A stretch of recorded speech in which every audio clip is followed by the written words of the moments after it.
Bienvenidos al estudio de la Escuela Sabática en este proyecto producido por Editorial Safeliz en colaboración con el Campus Adventista de Sagunto. Pasamos a la lección número 3. El Señor reina. El versículo de memoria se encuentra en el Salmo 93, versículo 1, y nos dice así: Jehová reina, se vistió de magnificencia. Jehová se vistió, se ciñó de poder, afirmó también el mundo y no se moverá. Este versículo nos adelanta la temática de esta semana y tiene que ver precisamente con la creencia que presentan los salmos de Jesús como Rey y soberano del mundo. Es algo importante, forma parte de la cosmovisión bíblica y especialmente de la cosmovisión de Salmos, la idea de un Dios creador, de un Dios soberano, de un Dios que establece los cimientos y los principios de la existencia. Y no solo eso, sino un Dios que establece un pacto con su pueblo, de un carácter especial para la redención del mundo, y un Dios que se anuncia como Salvador, como Rey, como soberano. Y en ese sentido se produce esa estabilidad. El mundo está seguro en manos de Dios, porque Él, en última instancia, es el soberano Rey y dueño de toda la existencia. Y los salmos intentan plasmar esa cosmovisión de una forma muy clara, como vamos a estudiar durante esta semana. Continuamos con el estudio de la escuela sabática, pasamos a la lección del domingo. El Señor nos hizo, y esto va a ser la clave de este día, ¿no? El énfasis de este día tiene que ver con el Dios creador. Y es que la creación desempeña un papel fundamental en todo el libro de Salmos. Está repartida a lo largo de todas las obras que componen Salmos, de una forma explícita, de una forma implícita, de una forma metafórica, de una forma literaria. Nos aparece que los cielos son obra de sus manos, el nombre de Dios es majestuoso, el Señor lo ha creado todo, no tiene principio ni fin.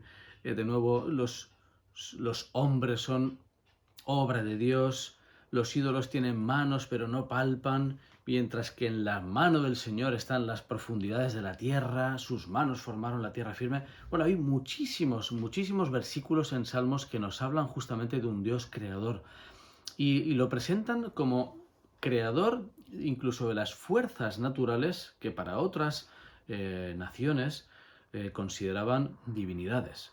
Y aparece el ejemplo en el Salmo 29, por ejemplo, Salmo 93 o el Salmo 104. De forma especial, el Salmo número 100, versículo 3, ataca especialmente la idolatría y la autosuficiencia del ser humano, porque subraya que Dios nos hizo y no nosotros a nosotros mismos. Todo esto representa un paradigma diferente de existencia, muy diferente al de hoy en día, ¿verdad? Donde el ser humano se hace a sí mismo y es su propio Dios y tiene que encontrar su camino en el universo. Bueno, en realidad este es muy claro, este salmo. Dios nos hizo y no nosotros a nosotros mismos. Además, se menciona muchas veces en los salmos la noción de que el pueblo de Israel es pueblo de Dios, es ovejas de su prado. Así que no solo es un Dios creador lejano y distante, sino es un Dios creador cercano que viene al pueblo y que se presenta de forma natural como alguien cercano y como el único capaz de bendecir y hacer crecer la existencia del pueblo. En este caso pasamos a la lección del lunes, el Señor reina. Justamente la esencia de la escuela sabática hoy tiene que ver con el concepto de Dios como Rey soberano, como soberano. Hay un montón de metáforas en los salmos que nos hablan justamente de la majestad, el honor, la fuerza, está rodeado de nubes, se viste de luz como un vestido. Son como metáforas que nos hablan de un lenguaje que exaltan el poder, el esplendor de un rey y que justamente se escogieron para expresar esa grandeza en un lenguaje humano. ¿El reinado de Dios en qué se muestra? Bueno, pues en muchísimos salmos también aparece, en las obras de su creación, obras de su salvación, obras de su juicio. Se presenta un reino eterno basado en la justicia y en la misericordia, y aunque el reinado de Dios es desafiado constantemente por los pueblos impíos que se niegan a Dios su existencia o se burlan de él o incluso oprimen a su pueblo, algo muy bonito precisamente de la noción de reinado es que por la fe el pueblo de Dios es capaz de proyectarse por encima de los tiempos presentes que viven, por encima del sufrimiento actual y se proyectan a un reinado eterno de justicia, de paz, con Cristo, ¿verdad?, como Rey de Reyes y Señor de Señores. Y en ese sentido los salmos nos llenan de esperanza con el reino eterno de Dios que un día llegará. Continuamos el estudio de la escuela sabática, en este caso el martes 16 de enero, Dios como juez. Es otro de los aspectos que los salmos tratan de enfatizar como un rey soberano, pero también como un soberano legislador. Y en ese sentido se presenta que el Señor juzgará al mundo y finalmente pondrá fin al dominio del mal. Hay varios salmos, pero por ejemplo el Salmo 75 se nos presenta en la escuela sabática como un caso de estudio, donde aparece esa imagen de la copa de vino tinto que transmite la intensidad de la furia de Dios.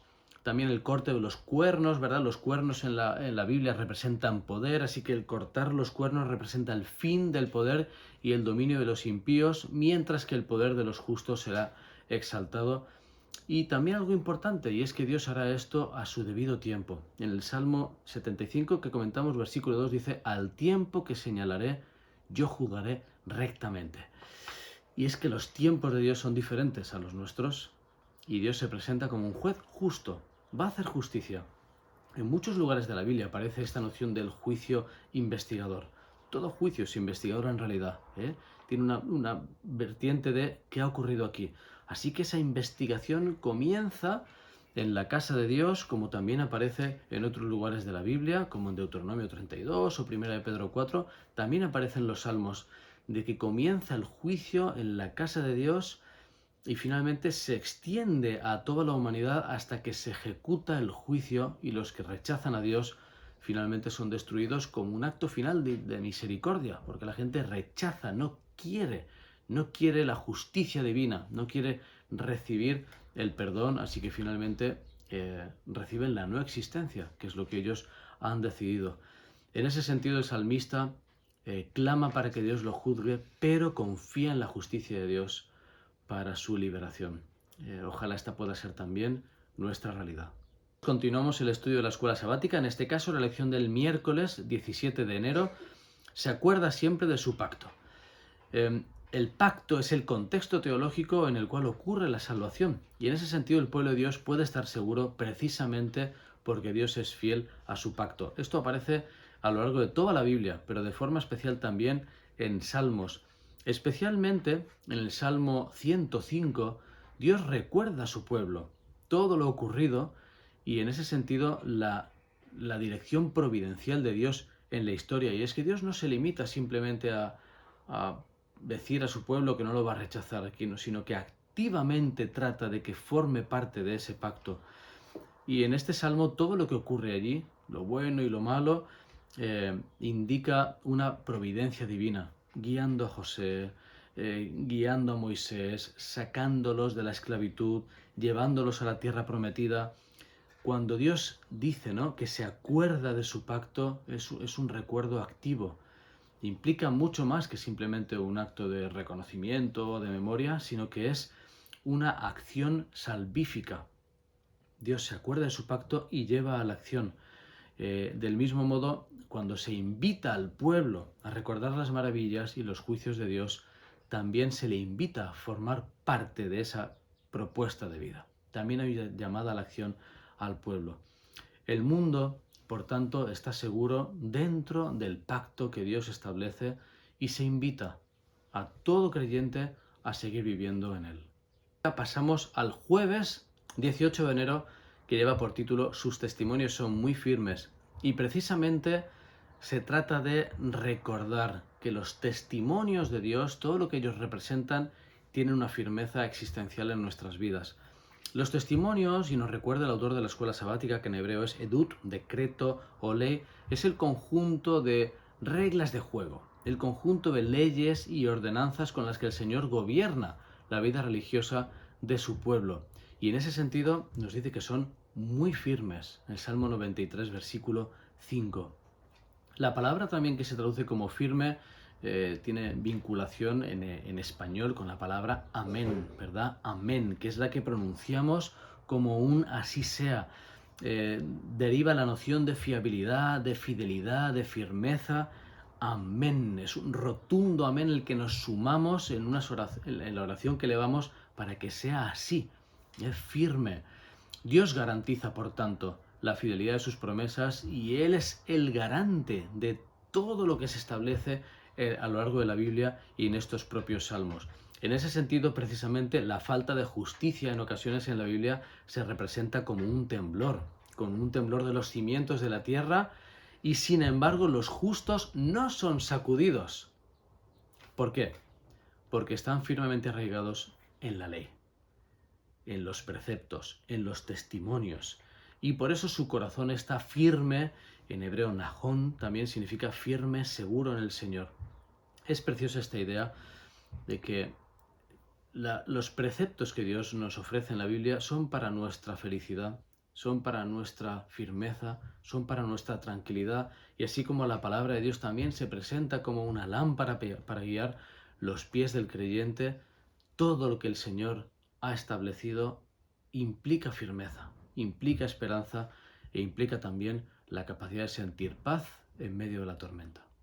Queridos amigos, continuamos el estudio de la escuela sabática, ya llegando al viernes, en este resumen final de la escuela sabática. En esta semana hemos visto las nociones de Dios como creador, como rey, juez, salvador y legislador. Son diferentes dimensiones que nos hablan de un mismo ser que permanece fiel a sí mismo y fiel a su pacto. También se presenta como pastor, se presenta como roca, y nos transmiten la idea a lo largo de todos los salmos de que podemos estar seguros en medio de un mundo incierto, en medio de la agitación del conflicto cósmico en el que vivimos. Podemos estar firmemente cimentados en una esperanza que se basa justamente en la fidelidad de Dios. Hay un texto de Elena White del Camino a Cristo donde dice: cuanto más estudiamos el carácter divino a la luz de la cruz, más vemos la misericordia, la ternura y el perdón unidos a la equidad y la justicia, y más claramente discernimos las innumerables pruebas de un amor que es infinito y de una tierna piedad mucho mayor que la anhelante compasión de una madre por su hijo descarriado. Qué bonito ver los salmos a través de esta realidad, a través de un principio que representa que Dios es amor y que todo lo que ha hecho es por nuestro bien. Ojalá los salmos puedan seguir siendo instrumentos de bendición del Señor en nuestras vidas.